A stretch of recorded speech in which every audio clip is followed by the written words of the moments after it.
in my face, kick me up, take out my phone and give me it back. Them carry go down a separate, offering a whole abandoned building. For them carrying the abandoned building, them having a beer gravel. We could have our knee, so we could run for our knee. Them have some black thing, with them string around here like handcuff, and cuff it. Each time we move it get tighter. They move from the building to the next whole abandoned building. Beer, dirty water, plastic soda on ground. Others claimed that detainees were ordered to remove bodies from the Carnation Market. Move the body them from out of the market to a bun down, and them have body from chain line high that are in a separate, sir. Right, so. But we there, so them have to move the body them from. To which part? We want to move the body them go. They may move it, go down a separate, we don't know what them do with it for. Relatives of those detained vented frustration at what they term as the gross ill treatment of their loved ones. Some also highlighted that they were never officially informed of where their loved ones were being held. Them cannot take where the people them and I keep them down there, so I now call their family members say them we have them people, right? Them take with them phone and everything. Oh, we know so people them down in there. Me and Lisa come in here, my father name come up. Where we do? The boy them a come up, bust up and cut up. Oh, them something they fear. Them something else supposed to fear work. When quizzed on the deadly incursion into Tivoli Gardens, some former detainees highlighted that they barely escaped death. Like, look up our back. Look all our mash up. Him tell me for run, any of me near run, the man say, yo, run. I'm stand up, me and say, man, you think me I eat, the man say, run, make me kill you. And when I take a second, one of my friend run and him lick out him right behind the rubbish heap. You hear me say? 5 of my friend me witness them, see them kill. You hear me say? And I house me there. And them come in there, them march up, bam in the window. Yes, the one catch me, you know. Others sought to refute claims that no women were killed in the standoff. Virgin Auntie, she, you know, the explosion start to get heavy. So anyway, she run on North Street, for run going in her yard. And a sniper boy just pick her up and lick out her head back, kill her up on the spot. Shortly afterward, yet another vehicle drove in with detainees. While several detainees have been released since the operation began, CVM News understands that more than 500 persons are now being held in the arena. Kingsley Roberts, CVM News. Tonight we get an insight in the 2 affidavits the U.S. authorities are relying on to convict Christopher Dudus Coke. A cooperating witness who is awaiting sentencing signed a letter outlining his dealings in drugs and a gun which allegedly involved coke. The second witness, who is also awaiting sentencing, highlights what he claims to be a strong link between coke and a drug dealer in New York. Here's Andrew Cannon with more. It took the nation's military to go after one man in an all-out assault on its 4th straight day. Is just that lethal a force that required such an onslaught? Persons continued that debate, but one thing is for certain, to U.S. prosecutors, based on the affidavits, Christopher Michael President Coke is no ordinary gang leader. Based on more than 5 intercepted conversations involving cooperating witness number 1, who is a Jamaican, a chilling picture was painted of a man who could be viewed as a godfather of the mobster underworld, who rules his criminal kingdom with an iron fist. The first cooperating witness pleaded guilty to conspiracy to engage in firearms trafficking. The witness alleges Coke works with several persons in several U.S. cities, including New York and Miami, who go by several code names such as Sky, Brethren, and Rome. Trafficking in marijuana pays big bucks. At one point, a conversation was played whereby a voice that was said to be Coke's told one of his associates to sell 10 or 20 pounds of the drug.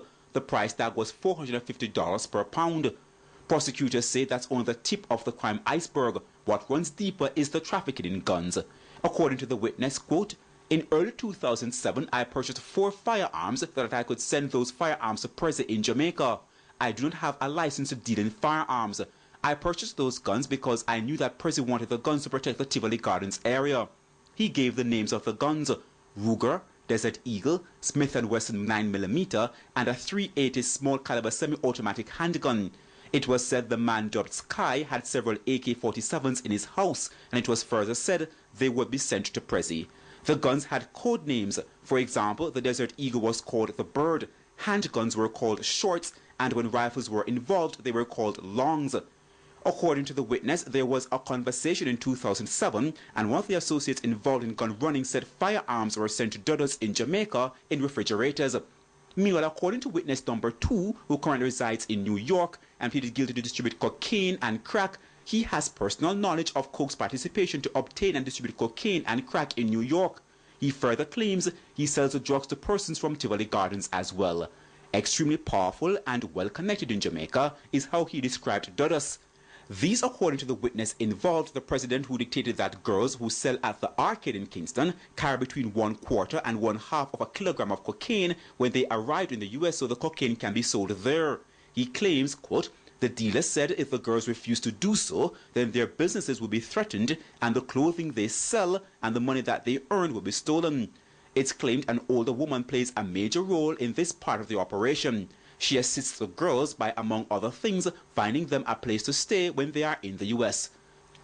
As the hunt continues, no doubt U.S. authorities are wondering where the man they consider such a dangerous crime lord could have found refuge.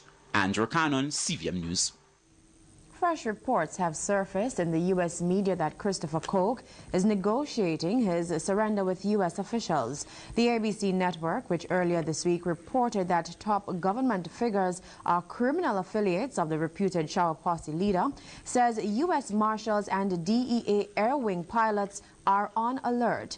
An ABC online article claims that planes are on standby as U.S. officials wait out the ongoing discussions between the alleged drug lord and the U.S. government.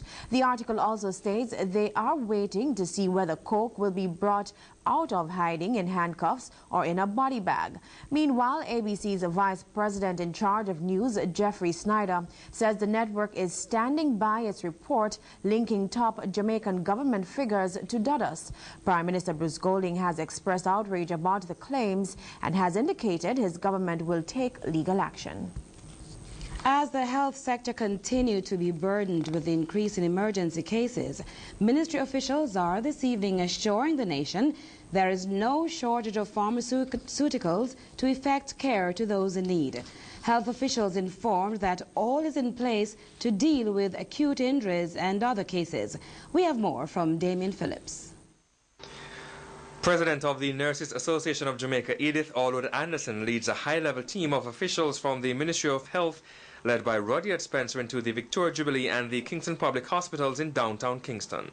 They viewed firsthand the situation which the medical teams have been facing since fierce gun battles between gunmen and the security forces began. And while they may be smiling, this was not the case a few days ago when guns were blazing.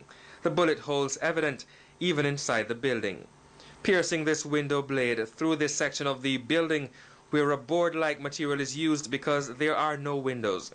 If ever they wanted to erase the memories, these were telltale signs of what hospital staff and their patients had to go through. Ironically, nurses and doctors are at loggerheads with the government over salaries and reclassification exercise. This may not even be the place for such talks, but some may argue the situation has strengthened the workers' call for more pay. Even when there were no security, the people came and left by themselves, and we can't pay them for that. Yes. Jamaica owe these people at Victoria Jubilee, Kingston Public Hospital, a debt of gratitude. They were the saving grace in all this. They have been more than professional, and it just shows that despite all the many problems we have, the staff can come together when it's important. In the meantime, as the health sector continues to be burdened with the increase in emergency cases, ministry officials are assuring the nation that there is no shortage of pharmaceuticals to effect care to those in need. We have had 9 health centers open in Kingston and St. Andrew, and as the situation is improving, more health centers will also be open. We're also putting together teams that will go into affected communities that will serve the people there. So those are our immediate plans. Yes, drugstore pharmacies are open today, and the ones in Kingston have been serving persons satisfactorily today. Damien Phillips, CVM News. A 3-month search for a former senior member of the Island Special Constabulary Force ended today at the Ocho Rios Pier in St. Anne, but not without drama. Man overboard, and in deep waters too. That's a position in which former commandant of the Island Special Constabulary